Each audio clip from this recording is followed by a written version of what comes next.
আর আজ স্পেশাল 9 এর শুরুতেই যে খবরের দিকে আমরা নজর রাখবো, লোকসভা ভোটের মুখে একসঙ্গে তিনটি পদ থেকে ইস্তফা দেবের। ইস্তফা বীরসিংহ উন্নয়ন পর্ষদের ভাইস চেয়ারম্যান পদে, ঘাটাল রবীন্দ্র শতবার্ষিকী মহাবিদ্যালয়ের সভাপতি পদ, ঘাটাল হাসপাতালের রোগী কল্যাণ সমিতির চেয়ারম্যানের পদ। একই সঙ্গে তিনটি সরকারি পদ থেকে ইস্তফা দীপক অধিকারী তথা অভিনেতা দেবের। পশ্চিম মেদিনীপুরের জেলা শাসককে পাঠান তিনটি চিঠি। তবে কি কারণে তিনটি সরকারি কমিটি থেকে ইস্তফা দিলেন তিনি, ইতিমধ্যে সেই প্রশ্ন কিন্তু উঠছে, কারণ সামনেই লোকসভা নির্বাচন। আরো বিস্তারিত জানবো, রাজা আমাদের প্রতিনিধি রয়েছেন আমাদের সঙ্গে টেলিফোনে। রাজা, কি কারণ, কেন বা লোকসভা ভোটের মুখে একসঙ্গে তিনটি সরকারি পদ থেকে ইস্তফা দেবের, কিছু জানা যাচ্ছে? দেখো তো ভাই, বলি যে একেবারে শিওরে লোকসভা নির্বাচন, এই মতাবস্থায় যেভাবে ঘাটালের সাংসদ, তৃণমূল সাংসদ দেব তিনটি সরকারি পদ সেখান থেকে ইস্তফা দিলেন, সেখানে কিন্তু একাধিক জল্পনা ইতিমধ্যেই উঠতে শুরু করেছে। দেখো, একটা অংশ যেটা বলা হচ্ছিল যে ঘাটাল লোকসভা কেন্দ্রে হয়তো দেব নিজে প্রার্থী হচ্ছেন, এমনটা নিশ্চিত ছিল। অন্ততপক্ষে পশ্চিম মেদিনীপুর জেলা সাংগঠনিক বৈঠকে তেমনটা কিন্তু ইঙ্গিত পাওয়া গিয়েছিল। কিন্তু যদি লোকসভা প্রার্থী তিনি হন, তাহলে কিন্তু এক্ষুনি তিনটি পদ থেকে ইস্তফা দেওয়ার কোনো প্রয়োজন ছিল না। এখন প্রশ্ন যেটা একাংশ যেটা দাবি করছে, তবে কি দেবকে রাজ্যসভা প্রার্থী করতে চলেছে তৃণমূল কংগ্রেস? এই জল্পনা কিন্তু ইতিমধ্যেই উঠতে শুরু করেছে। তার কারণ সামনেই তুমি জানো যে আগামী 27 তারিখ, ফেব্রুয়ারি মাসের 27 তারিখ রাজ্যসভার নির্বাচন রয়েছে এবং 5টি আসন, তৃণমূল কংগ্রেসের 5টি আসন কিন্তু সেখানে নির্বাচন প্রক্রিয়া হবে।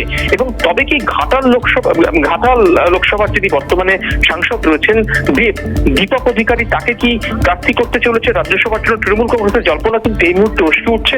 তার কারণ তোমাকে বলি যে যেভাবে দেব তিনটি সরকারি পদ থেকে ইস্তফা দিয়েছেন এবং তারপরে তার কারণ রাজ্যসভার যদি পদপ্রার্থী হতে হয়, তাহলে সেক্ষেত্রে কিন্তু কোন রকম পদে থাকা সম্ভব নয়, পদে থাকা চলে না। তাহলে কি এটাই তার শুরুয়াত হয়ে গেল? এই প্রশ্ন কিন্তু এই মুহূর্তে উঠতে শুরু করেছে বিভিন্ন মহলে।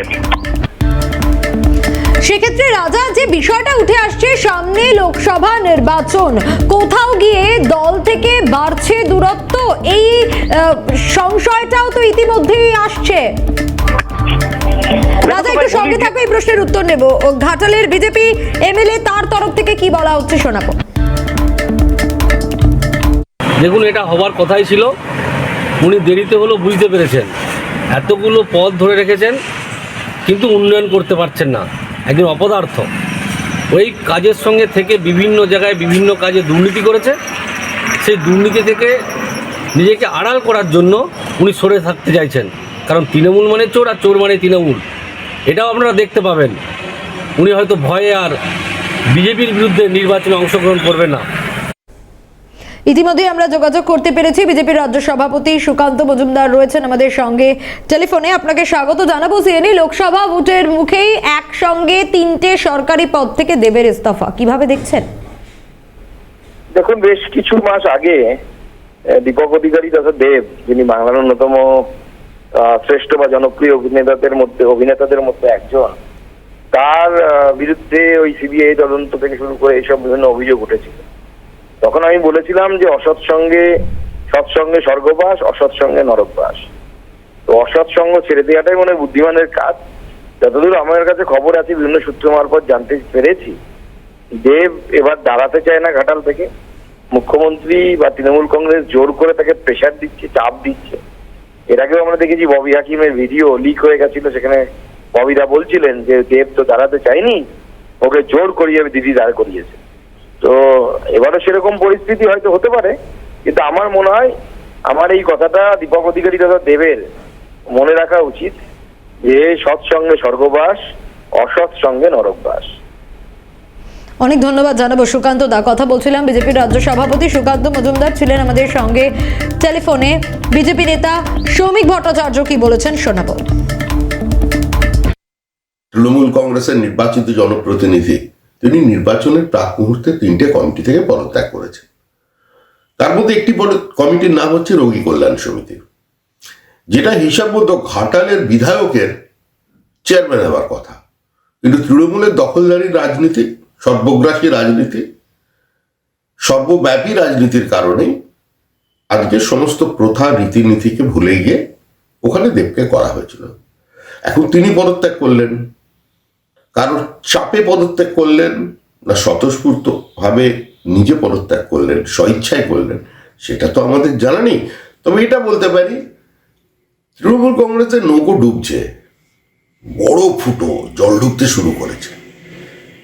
এখন তার আগে কেউ যদি নৌকো ছেড়ে লাফ মেরে পড়তে চান, আমাদের তো কিছু করার নেই। আর মানুষের এই নিয়ে খুব একটা আগ্রহ নেই। ওরা জানে ও কমিটিতে দেব যদি থাকেন তাহলেও তৃণমূল অন্যভাবে পরিচালনা করবে, আর যদি না থাকেন তাহলে সরাসরি করবে। এ নিয়ে মানুষের কোনো মাথা ব্যথা নেই।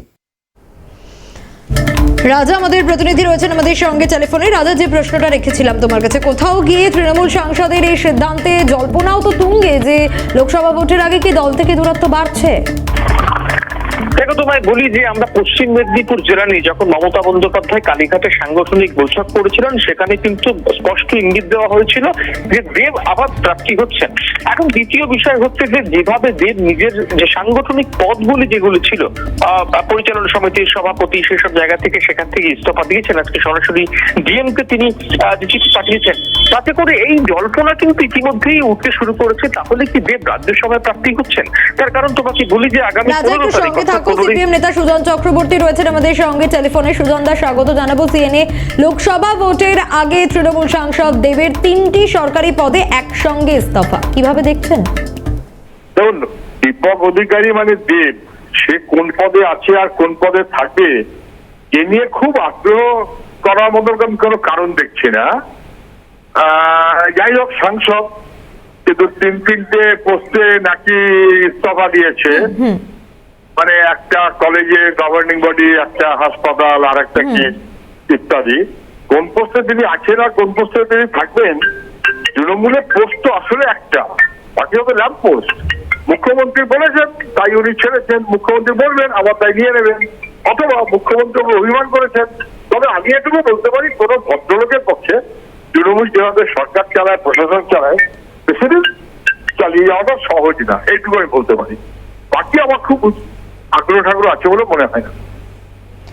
ধন্যবাদ জানাবো আপনাকে। কথা বলছিলাম সুজন চক্রবর্তী, সিপিএম নেতা ছিলেন আমাদের সঙ্গে টেলিফোনে। আবারও রাজার কাছেই ফিরবো। রাজা, দেখো, একেবারে তোমায় যেমনটা বলছিলাম যে সেই বৈঠক থেকে বেরোবার পর কিন্তু যেমনটা জানা গিয়েছিল যে দেবটি আবার কিন্তু পুনরায় যে ঘাটাল লোকসভা কেন্দ্র সেখানে প্রার্থী করতে পারে তৃণমূল কংগ্রেস। কিন্তু এখন যে জল্পনাটা উস্কাতে শুরু করেছে তার কারণ হচ্ছে যেভাবে দেব দেখা গেল যে আজকে একই দিনে 3টি পদ থেকে ইস্তফা দিচ্ছেন। এবং তোমাকে বলি, পাশাপাশি আরো একটা কিন্তু জায়গা থাকছে যে রাজ্যসভার যে নির্বাচন রয়েছে, সেই রাজ্যসভা নির্বাচনের কিন্তু নমিনেশন প্রক্রিয়া তা কিন্তু 15 তারিখে শুরু হবে। তাহলে কি সেক্ষেত্রে দেব রাজ্যসভায় প্রার্থী হচ্ছেন? এই প্রসঙ্গ কিন্তু কোনোভাবে ছেড়ে রাখা যায় না।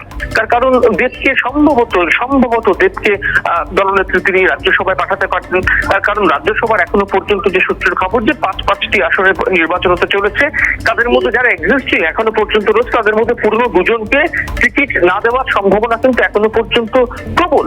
সূত্রের খবর যে 2জন কিন্তু টিকিট পাচ্ছেন না, যারা এই মুহূর্তে এক্সিস্টিং রাজ্যসভার সদস্য রয়েছেন। ফলত সেই যে পদগুলি 2টি পদ ফাঁকা হচ্ছে, সেখানে কি দেবকে পাঠাতে পারেন? তার কারণ সেক্ষেত্রে ঘাটাল লোকসভা কেন্দ্রে সেখানে রাজনৈতিক কোনো ব্যক্তিকে সেখানে প্রার্থী করা হতে পারে 2024 লোকসভা নির্বাচনে। ফলত সবকিছু মিলিয়ে কিন্তু কোনোভাবেই এই বিষয়টি এড়িয়ে যাওয়া যাচ্ছে না যে যদি দেখা যায় যে আগামী 15 তারিখে রাজ্যসভার জন্য মনোনয়ন পাচ্ছেন দীপক অধিকারী, সেক্ষেত্রে কিন্তু অবাক হওয়ার কিছু থাকবে না। তার কারণ তৃণমূল কংগ্রেসের একাংশ কিন্তু মনে করছেন যে যেভাবে একেবারে শিয়রে রাজ্যসভা নির্বাচন, তার আগে যেভাবে দেব নিজের যে পদগুলো ছিল সেখান থেকে একে একে ইস্তফা দিতে শুরু করেছেন, সেক্ষেত্রে কিন্তু রাজ্যসভায় যদি দেবকে দেখা যায় তাহলে কিন্তু অস্বাভাবিক হওয়ার কিছু থাকবে না। ধন্যবাদ রাজা। নজর রেখেছি, ইতিমধ্যেই নজর রাখার চেষ্টা করেছি লোকসভা ভোট, আর লোকসভা ভোটের মুখে একই সঙ্গে 3টি পদে ইস্তফা দীপক অধিকারী তথা অভিনেতা দেবের। এবার লোকসভা ভোটের মুখে কেন এই 3টি পদ থেকে ইস্তফা দিলেন দেব, এটা নিয়ে প্রশ্ন উঠছে। একদিকে বীরসিংহ উন্নয়ন পর্ষদের ভাইস চেয়ারম্যান পদ, অন্যদিকে ঘাটাল রবীন্দ্র শতবার্ষিকী মহাবিদ্যালয়ের সভাপতি পদ, অন্যদিকে ঘাটাল হাসপাতালের রোগী কল্যাণ সমিতির চেয়ারম্যানের পদ। 3টে সরকারি পদ, আর একই সঙ্গে এই 3টে সরকারি পদ থেকে ইস্তফা দিয়েছেন দেব।